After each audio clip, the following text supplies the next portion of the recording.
जब कोई पदार्थ अकेले ही या किसी अन्य पदार्थ से क्रिया करके एक या अधिक भिन्न गुण वाले नए पदार्थों का निर्माण करते हैं, तब वह प्रक्रिया रासायनिक अभिक्रिया कहलाती है।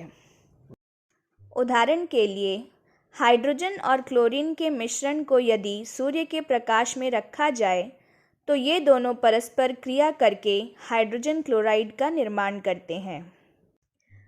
आगे अब हम जानते हैं रासायनिक अभिक्रियाओं की विशेषताएं, जिनके आधार पर हम कह सकते हैं कि रासायनिक अभिक्रिया हुई है। पहला है अवस्था में परिवर्तन।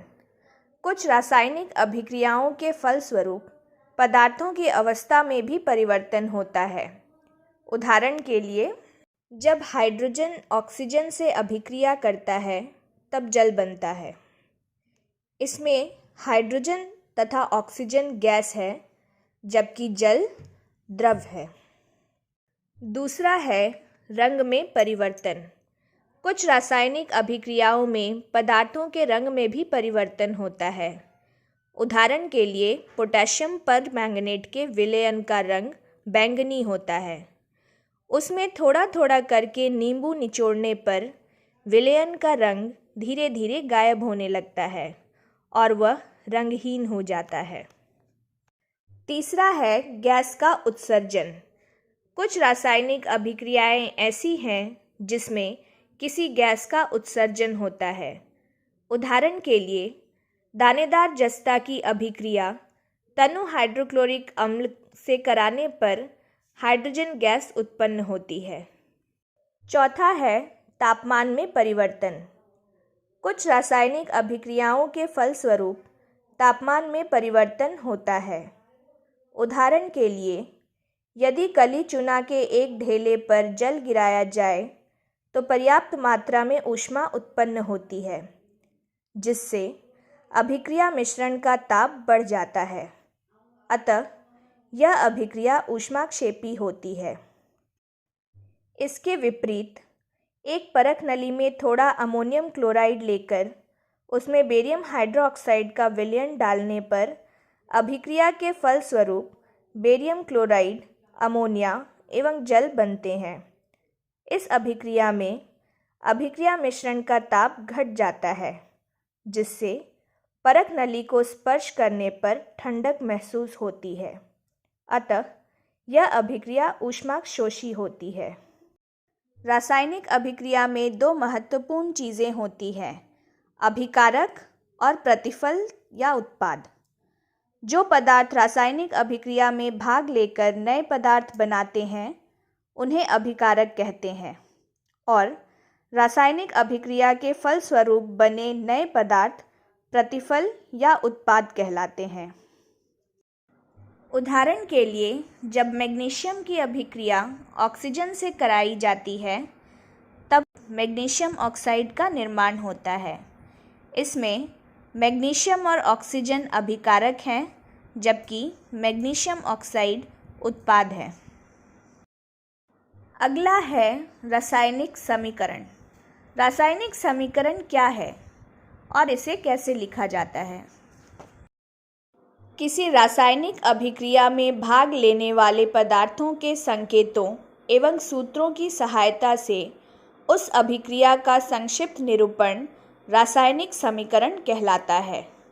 उदाहरण के लिए, हाइड्रोजन और क्लोरीन के मिश्रण को सूर्य के प्रकाश में रखने पर हाइड्रोजन क्लोराइड बनता है। इस अभिक्रिया को रासायनिक समीकरण के द्वारा निम्नांकित प्रकार से निरूपित किया जाता है। जब हाइड्रोजन H2 क्लोरीन Cl2 के साथ अभिक्रिया करता है तब हाइड्रोजन क्लोराइड HCl का निर्माण होता है। इसे हम कुछ इस प्रकार लिखते हैं, H2 + Cl2 gives 2HCl। रासायनिक समीकरण लिखने के नियम। पहला, अभिक्रिया के अभिकारकों को उनके संकेतों या अणुसूत्रों के पदों में समीकरण के बाईं ओर लिखा जाता है। दूसरा, अभिकारकों के सूत्रों के बीच धन चिन्ह दिया जाता है। तीसरा, अभिक्रिया के प्रतिफलों को उनके संकेतों या अणुसूत्रों के पदों में समीकरण के दाईं ओर लिखा जाता है। चौथा, प्रतिफलों के सूत्रों के मध्य धन चिन्ह दिया जाता है। पांचवा, अभिकारकों और प्रतिफलों को एक तीर चिन्ह द्वारा अलग अलग प्रदर्शित किया जाता है। यह तीर चिन्ह यह दिखाता है कि अभिक्रिया किस दिशा की तरफ हो रही है। A + B gives C + D। इस रासायनिक समीकरणों में A और B अभिकारक हैं, जबकि C और D प्रतिफल हैं। तीर चिन्ह यह बताता है कि A और B की अभिक्रिया के फलस्वरूप C और D बन रहे हैं। रासायनिक समीकरण से प्राप्त होने वाली सूचनाएं। पहला, यह अभिकारकों एवं उत्पादों के संकेत या सूत्र की जानकारी देता है। दूसरा, यह बताता है कि अभिक्रिया में कौन कौन से पदार्थ भाग ले रहे हैं और अभिक्रिया के फलस्वरूप कौन कौन से पदार्थ का निर्माण होता है। तीसरा, यह अभिक्रिया में भाग लेने वाले अभिकारकों के परमाणुओं एवं अणुओं की अपेक्षिक संख्या की जानकारी देता है। चौथा, यह अभिक्रिया के फलस्वरूप निर्मित प्रतिफलों के परमाणुओं एवं अणुओं की अपेक्षिक संख्या की जानकारी देता है। पांचवा, यह अभिकारकों और उत्पादों के द्रव्यमानों का अनुपात बताता है। रासायनिक समीकरण को अधिक उपयोगी बनाने के लिए कुछ प्रयास किए जाते हैं। अभिकारकों तथा उत्पादों की भौतिक अवस्था की जानकारी उनके संकेतों या सूत्रों के ठीक आगे कोष्ठक में S, L, G या AQ लिखकर दी जाती है। S यानी ठोस, L यानी द्रव, G यानी गैस और AQ यानी जलीय विलयन।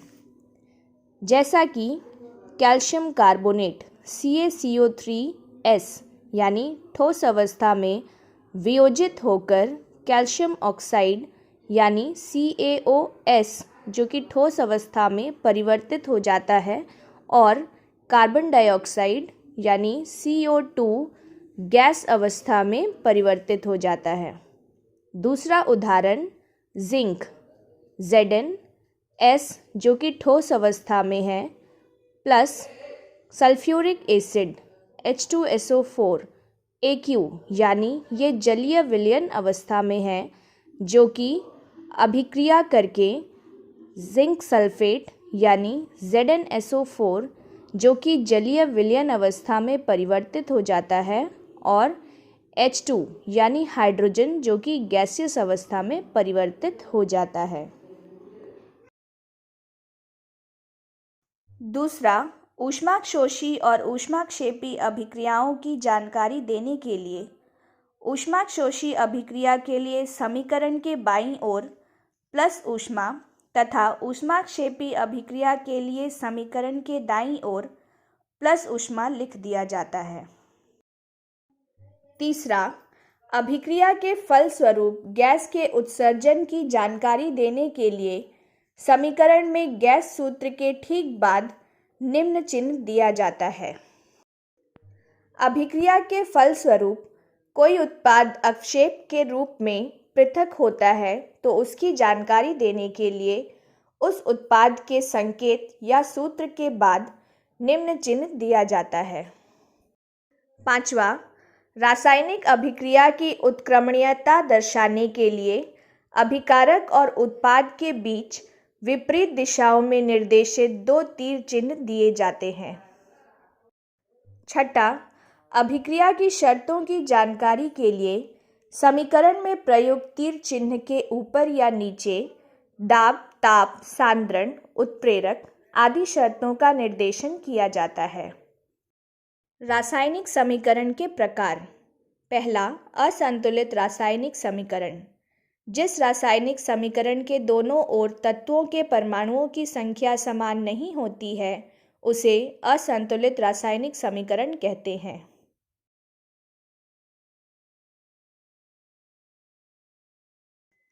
अगर हम इस समीकरण के दोनों ओर के तत्वों के परमाणुओं को गिनते हैं तो पाते हैं कि ये बराबर नहीं है। अगर दोनों तरफ तत्वों के परमाणुओं की संख्या बराबर नहीं है तो यह समीकरण संतुलित नहीं होगी, क्योंकि समीकरण के दोनों तरफ का द्रव्यमान समान नहीं है। किसी अभिक्रिया के ऐसे असंतुलित समीकरण को कंकाली समीकरण कहा जाता है। दूसरा, संतुलित रासायनिक समीकरण। जिस रासायनिक समीकरण के दोनों ओर तत्वों के परमाणुओं की संख्या समान होती है उसे संतुलित रासायनिक समीकरण कहते हैं। असंतुलित रासायनिक समीकरणों को संतुलित करने की एक सरल विधि है जिसे हिट एंड ट्रायल मेथड या अनुमान द्वारा संतुलन विधि कहते हैं। रासायनिक समीकरण को संतुलित करने की वह विधि जिसमें सबसे छोटी पूर्णांक संख्या के गुणांक का उपयोग करके समीकरण को संतुलित करने का प्रयत्न किया जाता है उसे हिट एंड ट्रायल विधि कहते हैं। उदाहरण के लिए समीकरण Fe plus H2O gives Fe3O4 plus H2। इस असंतुलित समीकरण को संतुलित करना है। इसके लिए हमें कुछ स्टेप्स फॉलो करने पड़ते हैं जो इस प्रकार हैं।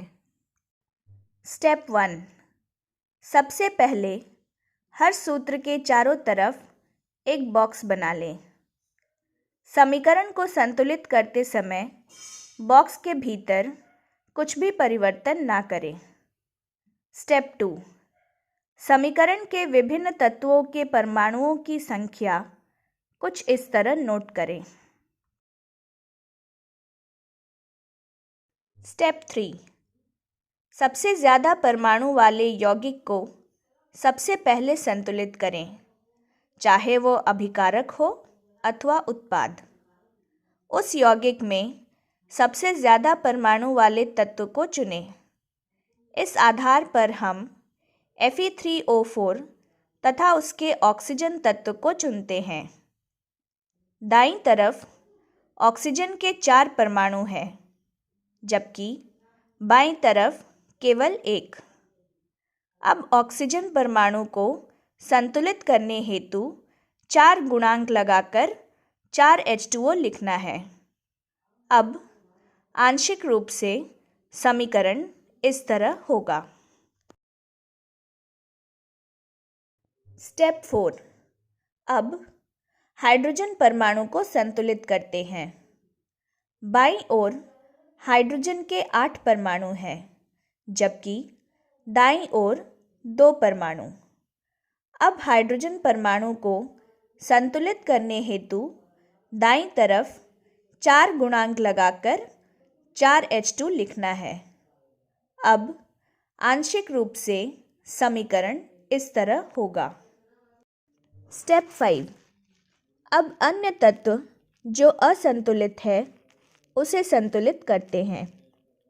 बाईं ओर Fe के 1 परमाणु है, जबकि दाईं ओर 3 परमाणु। अब Fe परमाणु को संतुलित करने हेतु बाईं तरफ 3 गुणांक लगाकर 3 Fe लिखते हैं। अब समीकरण होगा 3Fe plus 4H2O gives Fe3O4 plus 4H2। Step 6, अब इस संतुलित समीकरण की जांच हेतु समीकरण में दोनों ओर के तत्वों के परमाणुओं की संख्या को गिनते हैं। यहाँ हम पाते हैं कि दोनों ओर के तत्वों की परमाणुओं की संख्या समान है, अतः अब यह एक संतुलित समीकरण है।